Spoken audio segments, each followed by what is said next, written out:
Are you looking for love? Are you looking for me? Are you looking for something to set your soul free? So if you're looking for love, turn on the Boner TV, because here I am. Are you ready for love?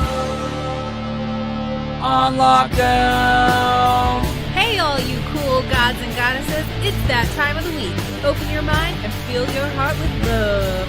Here's the angel that does it all for you, our mother's firstborn son, Cupid! Well, hello there, everybody, and here it is, another week again of Love on Lockdown. Thank you so much for watching. I am your host, Cupid, and here we go with some headlines. So it's inarguable, the CDC themselves said that COVID alone has killed 6%, everyone. 6%. All these other deaths are because of COVID and other things. That COVID itself has only killed 6%. And so that's why Sweden said, we're not going to do masks. And that's why the Netherlands didn't enforce the masks either. They said this stuff is just not killing that big enough of a part of the population, and there's no proven effectiveness of the mask to work. So 6%, that's why all these businesses are shut down. That's why your whole life has been changed. That's why your kids are being forced to wear a mask. That's why you're being told to stay away from everybody. That's why you're being told to shop a certain way and only go in at certain times, because apparently you can't catch the coronavirus if you shop down an aisle this way, and you also can't catch the coronavirus after like 6 a.m.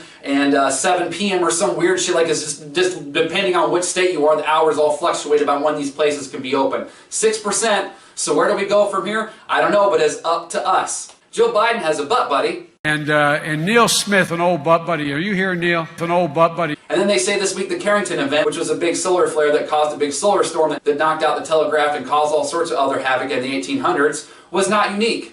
Interesting. Now I'm glad I had that all out of the way, because I'm very excited to talk to you about this time and how from here to the end of the year, specifically through 2024, it's going to be awesome. The moon is on a metatonic cycle, a 19-year cycle, which means that where it starts, it takes 19 years to go all the way around the Earth and get to the exact same spot to where it was 19 years ago. So that means coming up here soon that at 9/11, the moon's going to be exactly where it was on that awful day. And think about it, 19 years, right? Halloween 3 tried to tell you how important this was. The blue stone was one of 19, believed to represent the 19-year cycle of the moon. That movie was released in 1982. Then 19 years later, the 2001 attacks happened. And then 19 years after that, here we are, right? This year has been hell for everyone. And 19 years prior to 1982 was 1963, and that was JFK's assassination. And if you go before that, I'll let you do it. It's absolutely mind-blowing. So here we are, this 19-year cycle is about to be complete. There's going to be a full moon on Halloween, and then we have the conjunction in December of Saturn and Jupiter. So expect the weather to get crazier, expect the people to get weirder and things to get wilder. It's going to be a blast, everybody, and we're going to do it together. I can't wait. We're under moon magic. That's why the witches have the little moon on their hat. That's what that means. A crescent, that's the moon. And when you talk about astrology, you have to talk about houses, because there are 12 zodiac signs and there are 12 houses associated with those 12 zodiac signs. So I'm saying that because houses is the same thing that's in our government. It's the House and the Senate. Sin is an old word for the moon, just like the 7 deadly sins. So like in Christianity, you're controlled by the moon because you cannot commit these 7 deadly sins, right? That's another name for the moon. It's the same thing that rules Islam. So we are under moon magic, and this year the moon magic is taking full effect. So now I got that all off my chest, let's talk about the dummy of the day. Dummy of the Day! Hoo-wee, do we got a good dummy of the day for you this week. It comes to us all the way from Brazil. It's their president, Jair Bolsonaro. He made headlines this week speaking at an event called Brazil Beating COVID, where he was boasting about recovering from the coronavirus that he was diagnosed with just a month before. Here he is rubbing it into journalists, saying that it was because he was such a badass athlete in the military, and then further shows his class when he calls the journalists a bunch of fat asses, saying if they contract it, their chances of survival are a lot less because all they can do is use their pens. And then to take it up a notch, I'm gonna kick it up a little bit. he gave us all a true gem that's gonna be tough to be topped. So to set this up, just like here in Illinois with Governor Pritzker, his wife is also tied up in a political scandal. So when a journalist asked him to comment on said political scandal, Bolsonaro had this to say, which was eerily reminiscent of the movie Step Brothers. I'll put it on full screen. We will read this together. Quote, "I so want to pound your mouth with punches." But I want to deliver one of these right in your suck hole. Right in your suck hole. And what I can't decide on what's funnier is the fact that the journalist didn't say anything back, or the fact that the president said this all together. I just can't decide. I'm trying to put myself in that situation like I was on the outside looking in. Because I'm just imagining this journalist being like, oh yes, Mr. Bolsonaro, actually here, let me make it more realistic. Oh yeah, Mr. Bolsonaro, would you care to comment on the political scandal involving your wife? Oh, I would so like to pound your mouth with punches. Okay, got it, thank you. Oh, what? Hell no, man, I wish I would have been the journalist he told that to, because see, love loves that kind of thing. So let's have another reenactment. Now, I'm going to be the journalist, okay? We're in the press conference. Oh, hey, Bolsonaro. Hey, your wife and you are both big hypocrites. You care to comment on that? Excuse me? What's that? Oh, you would so like to pound my mouth with punches. Everybody hear that? You can come do that if you want. Wait, I wish you would. Okay, let the record show that there's nothing but air and opportunity stopping this guy and he's not doing anything. Oh, and one more thing. How would you like to suck my balls, Mr. President? Oh, you're right. That was very unprofessional of me. I can't believe I said that. Excuse me. Let me try again. Let me try to say something different. Let me try it this way. How would you like to suck my balls, Mr. President? Holy shit, dude. Here's Pritzker.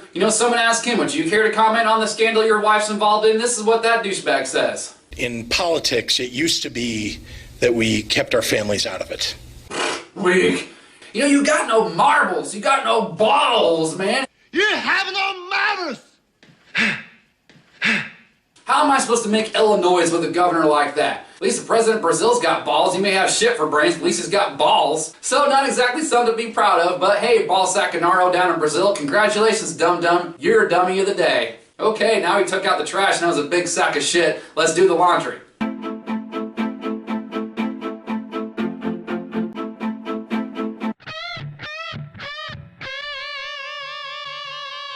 Meet Walt Disney. Cartoon and family film icon by day, anti-Semite misogynist by night. Not that you can really trust anything that Meryl Streep says, right, Jerry? Oh, that Meryl Streep, she's such a phony baloney. And here's Art Babbitt, famed Disney animator who worked right alongside with Disney, who said, I personally saw him at these meetings all the time that were nothing more than the American Nazi Party.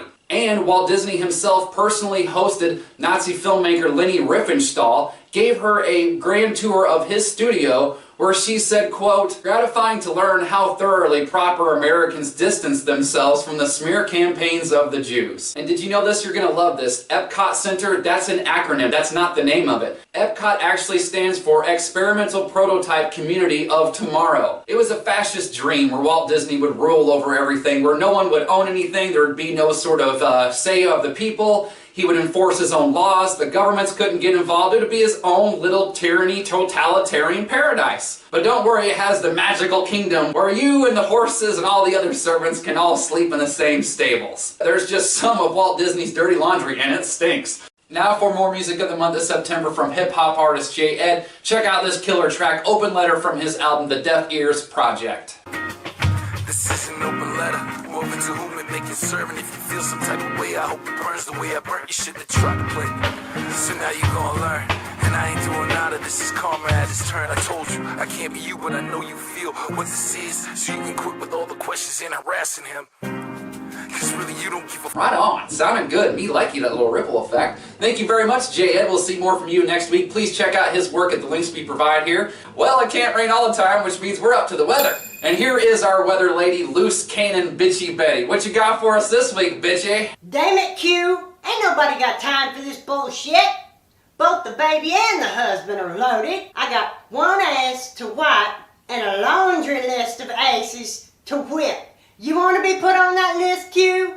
Besides, you think you're gonna make a funny out of all this here whiner stuff? Can't you clearly see that it is a penis? A penis! What are you talking about, Betty? What, he looks like a dick? Oh, shit. Like I was just telling a friend earlier this week, I need to slow down. Yes, I do. I just learned that I need to slow down a little bit because I don't know how I didn't see that. Get your head out your ass and figure it out. I done seen me enough of them damn things. I'm done. Yep, I'm doing way too much, way too fast. I need to throttle back, put down the tallywhackers, and pick up some balls. Because it's time for sports! In volleyball news, looks like someone's had one too many beach sodas, if you know what I mean.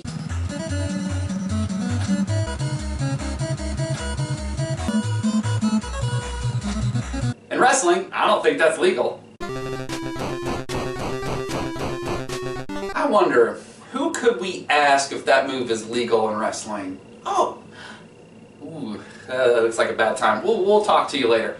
And Razor Ramon goes on a roid rage. Did you see that? Look at that again. That's Yokozuna. Yokozuna weighs like 500 pounds. You see how Shawn Michaels is like, oh shit, I'm next. He don't even know what to do. He's like, God, I'm not going to be known as a heartbreak kid. I'm going to be known as the leg break kid, the neck break kid. Was that the same shit that Benoit was on? I'll have what he's having. Now let's show you something he saw before it happened.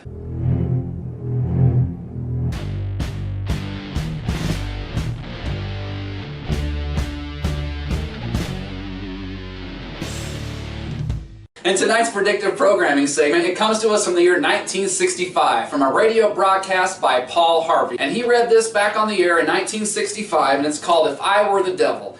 And this is something that gets funnier every year. If you've never heard this before, you are in for a treat. Without further ado, I think we'll read it together because I feel like this is one of those things that you need to see as well as when you read it, you got to see the words. So we're going to put it up full screen and we're going to read this together, okay? If I were the devil.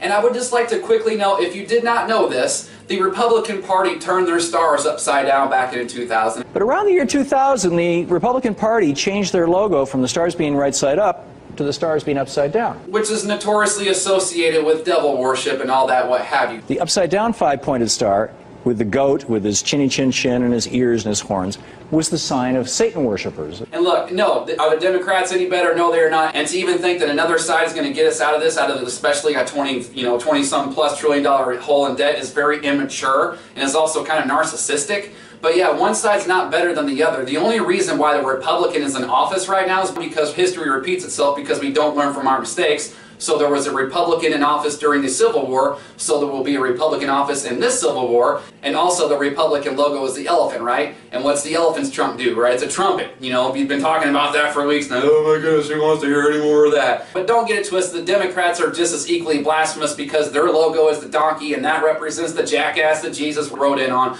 And another thing with this whole, the coronavirus was here to stop Trump from, the Democrats don't want him to get elected again. Are you guys on drugs? I think you are. I think you're on drugs because what happened in the election in 2016? Read the results. He did not win the popular vote. The Electoral College put him in office. Here's me telling you in 2018 this was coming. Here's me in 2019 telling you this is coming. Listen, here's a song of mine. 2020, what's for hindsight? So I don't want you to change because I want it to keep going so that way when this stuff gets worse and worse, we can all look at each other and go, oh, I didn't think this was going to happen. And so then I can say, well, show me in history where it was going to be any different. And then maybe when everyone has their big holy shit moment, we can actually address this problem and move on. Wow, what a windy intro. If I were the devil, if I were the prince of darkness, I'd want to engulf the whole world in darkness. And I would have 1/3 of its real estate and 4/5 of its population. But I wouldn't be happy until I had seized the ripest apple on the tree, thee. So I'd set about, however necessary, to take over the United States. I'd subvert the churches first. I'd begin with a campaign of whispers. With the wisdom of a serpent, I would whisper to you as I whispered to Eve. Do as you please. To the young, I would whisper that the Bible is a myth. I would convince them that man created God instead of the other way around. I would confide what is bad is good and what is good is square. And the old I would teach to pray after me, Our Father which art in Washington. And then I'd get organized. I'd educate authors in how to make lurid literature exciting so that anything else would appear dull and uninteresting. I'd threaten TV with dirtier movies and vice versa. I'd peddle narcotics to whom I could. I'd sell alcohol to ladies and gentlemen of distinction. I'd tranquilize the rest with pills.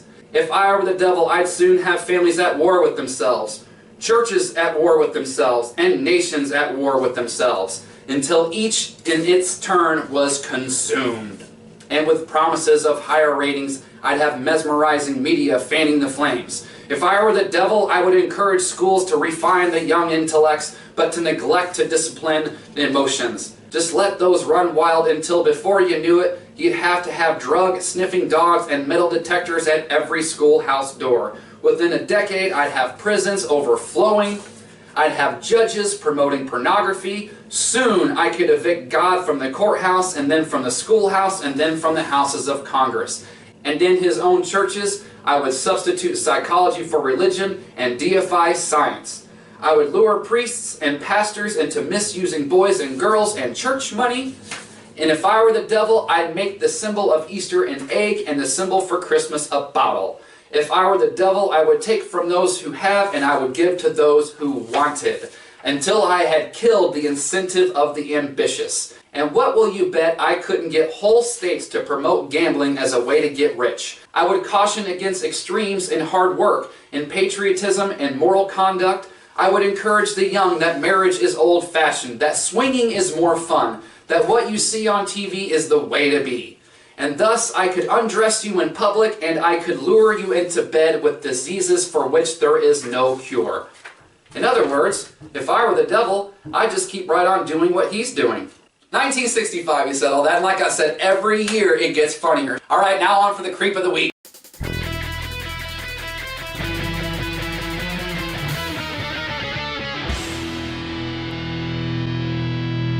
Okay, this week's Creep of the Week goes to, who you think it's going to be, huh? Jeffrey Epstein, that's right, but I wanted to include his accomplice Ghislaine Maxwell with him this week. Her accomplishments include being his recruiter, having a secret stash of gross pedophile sex tapes, and then also blowing Seth Gecko. Say yes, Seth, I understand. And why George Clooney just couldn't turn to his left or to his right and have some other chick do it for him, I don't know. But, you know, his choices aren't mine, so way to go, buddy. You pick the good ones.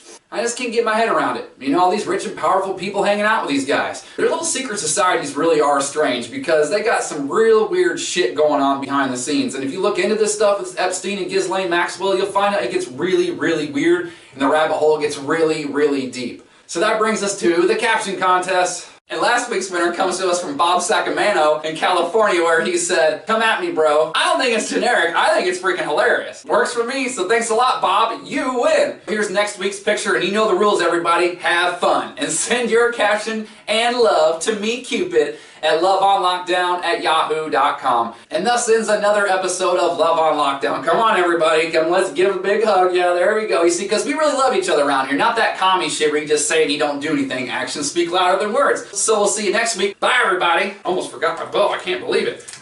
Oh, it's broke.